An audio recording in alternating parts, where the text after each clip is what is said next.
Kinabukasan, si Arnold at ang kanyang mga tauhan ay nakaupo habang sumisimsim ng inumin, galit na galit matapos ang kahihiyang dinanas mula kay Cry.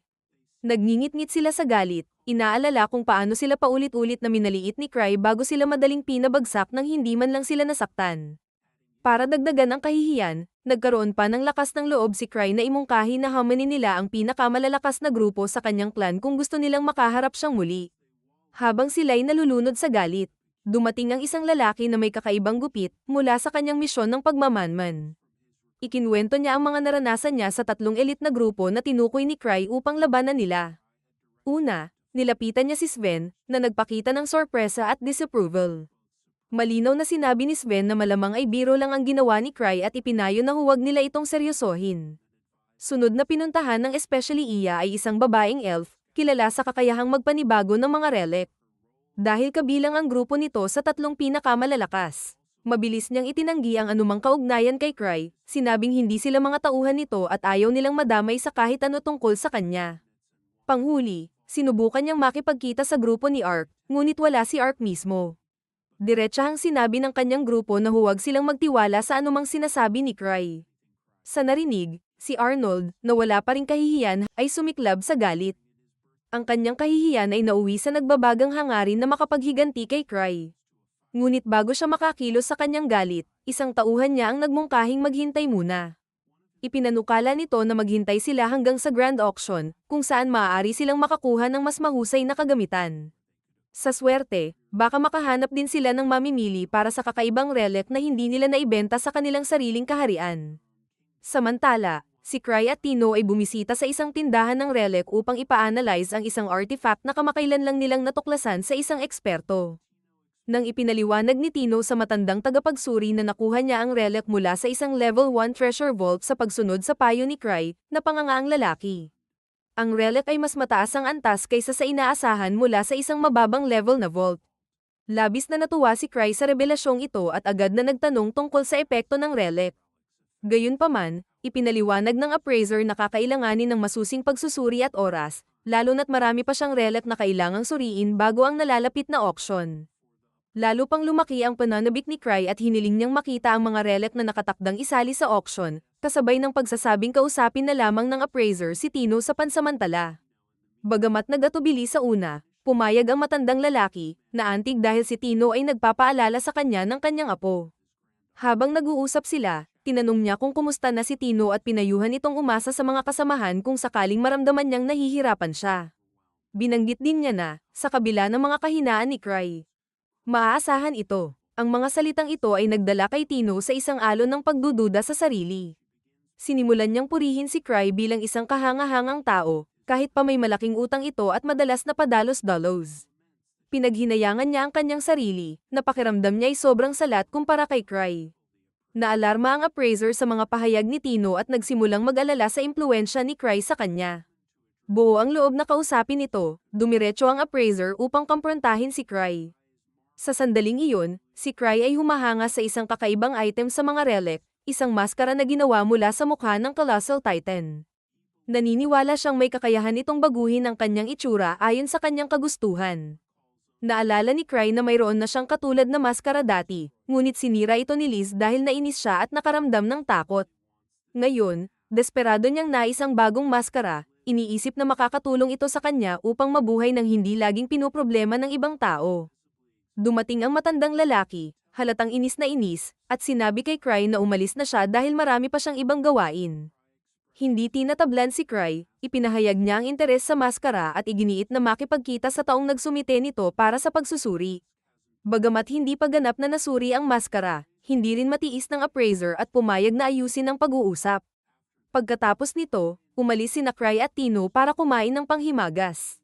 Habang nag-uusap, tinanong ni Tino kung paano niya balak mangalap ng pondo para bilhin ang nakakatakot na maskara. Binanggit niyang malaki ang ginagastos ni C3 sa kanyang pananaliksik at pamimigay ng libreng mana potions sa mga mage, kaya't wala na itong natirang pera. Ang pagbahaging ito ay nagdulot kay Cry ng pag-aalala at tensyon. Habang papauwi sila sa gusali ng clan, nag-iisip si Cry ng mga posibleng solusyon. Naisip niyang humingi ng pera kay Liz, ngunit agad niyang itinakwil ang ideya, dahil alam niyang maghahanap lang ito ng ibang tao na pwedeng nakawan. habang nagsisimula siyang mag-isip kung may ibang tao bang pwedeng magpahiram sa kanya ng malaking halaga. Naputol ang kanyang mga iniisip nang makita ang isang karwahe ng isang maharlika na nakaparada sa harap ng kanilang punong himpilan. Sa sandaling iyon, isang blonde na babae ang lumabas mula sa gusali kasama si Ark, at pinasalamatan siya nito sa pagpapakita ng lugar. Sinabi niyang, kahit karamihan sa mga hunter ay mga hanggal, namumukod si Ark bilang isang tunay na gentleman. Dagdag pa niya, nag-enjoy siya sa pagbisita sa lugar kung saan nagtatrabaho si Ark. Tahimik na pinagmamasdan ni Cry at Tino ang eksena. Ang kanilang kuryosidad ay nadadagdagan. Ngunit nagbago ang ugali ng babae nang mapansin sila. Sa isang matalim na tono, tinanong niya kung anong pinagmamasdan nila, at ang kanyang ugali ay puno ng pang-iinsulto. Pumagitna si Ark at ipinakilala siya bilang si Eclair, anak ng isang earl, at ipinakilala rin si Cry bilang kanyang clan master. Pinagmasdan ni Eclair si Cry at sinabi na narinig na niya ang maraming kwento tungkol dito, ngunit ang hitsura nito ay malayo sa inaasahan niya para sa isang level 8. Ginamit niya ang pagkakataon upang insultuhan pa siya, sinasabing hindi karapat-dapat ang isang mukhang mahina tulad ni Cry na mag-overtake kay Ark. Sa kanyang sorpresa, pinakinggan ni Cry ang kanyang pang-aasar ng may kalmadong ngiti. Nagtaka si Eclair at tinanong kung bakit hindi siya tumutugon sa kanyang mga salita. Sumagot si Cry ng magalang, ipinaliwanag na lumaki siya sa kahirapan at wala siyang pagkakataong matutunan ang tamang asal. Kaya't nag-iingat siya kapag nakikisalamuha sa mga maharlika. Bigla niyang naramdaman na siya na pala ang kontrabida sa sitwasyon, at nagbago ang kanyang tiwala sa sarili. Nahihiya, mabilis siyang nagpaalam at umalis. Pagkatapos, casual na nakipag-usap si Cry kay Ark bago diretsahang nagtanong kung may malaking halaga ba siyang pera na maaaring ipahiram. Si Ark, na lubos na nakakaalam na balak ni Cry na bumili ng relic sa auction, ay matigas na tumanggi. Nabalisa si Cry at lumapit kay Sven ng parehong hiling, na nagpasaya kay Ark at nagpatawa ng malakas. Mabilis kumalat sa buong clan at pati na sa buong syudad ang balita tungkol sa mga pagtatangka ni Cry na manghiram ng pera. Kumalat ang chismis na ang relic na hinahanap ni Cry ay isang legendary artifact. At tumaas ng husto ang perceived value nito.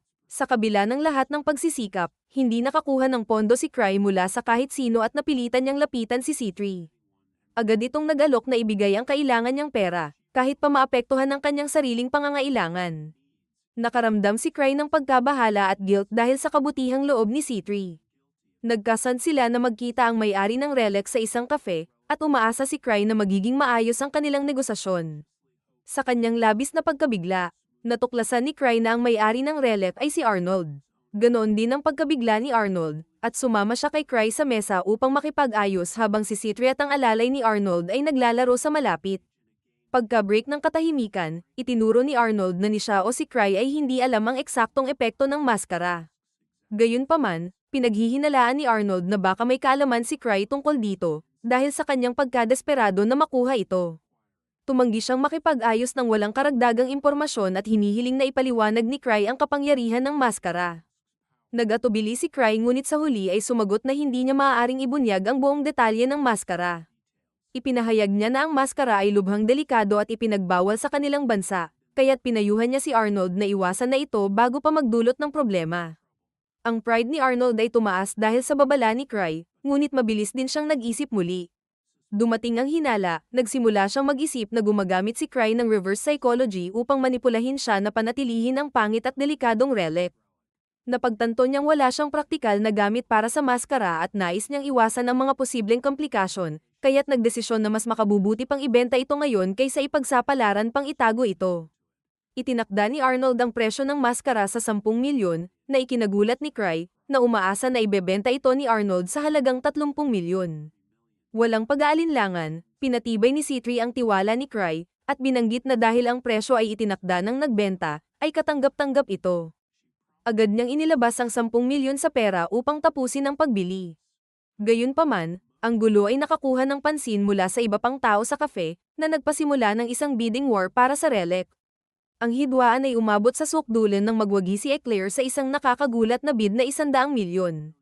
Hindi kayang makipagkumpetensya ni Cry, kaya tinanggap na lamang niya ang pagkatalo at naglakad ng malungkot habang ang natitirang araw ay ginugol sa pagkadismaya. Nang maglaon, ipinaliwanag ni Eva na ang mataas na presyo ay dulot ng mga rumor na nanghiram si Cry ng pera mula kay Ark. Gayunpaman, hindi rin nakuha ni Eclair ang maskara. Ang interes mula sa ibang mga maharlika ay nakatawag pansin sa gobyerno, kaya't ipinadala ang maskara sa auction. Nang malaman ni Eva ang mga magagarang plano ni Cry, pinagalitan siya nito dahil sa pagtatangkang gumastos ng ganito kalaki sa kabila ng kanyang pagkakautang. Nangako si Cry na magiging mas maingat siya sa mga susunod na pagkakataon. Ang sitwasyon ay nagbago ng malaki nang pumasok si C3 sa silid, dala ang isang napakabigat na bag ng ginto. Ipinagmamalaki niyang inanunsyo na nakakuha siya ng 800 milyon upang makipagkumpetensya sa mga maharlika sa auction. Natakot si Eva at humingi ng paliwanag. Maingat na ipinaliwanag ni C3 na ang perang iyon ay itinabi para sa kanilang kasal ni Cry sa hinaharap, at hindi niya nakikita ang anumang problema sa paggamit nito ng maaga. Galit na sinabi ni Eva na tinutulungan ni C3 si Cry na magpatuloy sa kanyang walang ingat na pamumuhay. Pinagtanggol ni C3 ang kanyang sarili, sinasabing pera niya ito at wala siyang obligasyong magpaliwanag kung paano niya ito gagastusin. Naiilang sa tumitinding argumento, lumapit si Cry sa bintana upang huminga ng fresh na hangin. Hindi nagtagal, iminungkahi ni C3 na makipagkita kay Eclair upang tuklasin ang mga motibo nito sa pagnanais na makuha ang relic at baka makipag-ayos sa kanya. Pumayag si Cry, kaya't agad silang nagpunta kay Eclair, nakitang-kita ang pagka-displeased sa kanilang hindi inaasahang pagdating. Binanggit ni Eclair ang tapang ni Cry, na inihalin tulad ito sa kay Ark, at ipinahayag ang kanyang inis. Nilinaw ni Cry na hindi siya karibal ni Ark kundi kaibigan lamang, at tapat niyang inamin na hindi pa niya nalampasan si Ark. Mali ang pagkaintindi ni Eclair sa kanyang mga salita at inisip niyang tinutokso siya ni Cry tungkol sa kanyang nararamdaman para kay Ark. Desidido na patunayan ang kanyang sarili, idineklara ni Eclair na makakamtan niya ang pinakamakapangyarihang relic anuman ang halaga at ibibigay ito kay Ark, upang matiyak na magiging pinakamalakas siya. Tumugon si Cry ng kalmado. Babala na hindi may appreciate ni Ark ang ganoong galante na gawain. Pinapaalalahanan siya ni Cry na walang relic ang makakagawa ng isang tao upang maging pinakamalakas, ngunit nanatili si Eclair sa kanyang desisyon. Idineklara ni Eclair na tiyak na bibilhin niya ang relic para kay Ark.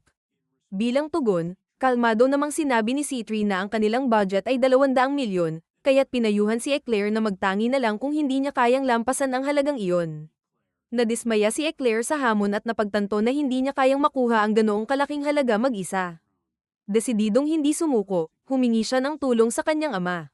Nang marinig ang sitwasyon, mahigpit siyang pinayuhan ng kanyang ama na ang pagkatalo kay Cry ay magdudulot ng kahihiyan sa kanilang pamilya. Matigas na pinoprotektahan ng kanilang dangal, pumayag siya na gumastos mula sa kanilang ipon at mag-loan pa. Gayunpaman, malinaw niyang sinabi na kailangang makuha ni Eclair ang tagumpay sa auction, anuman ang halaga.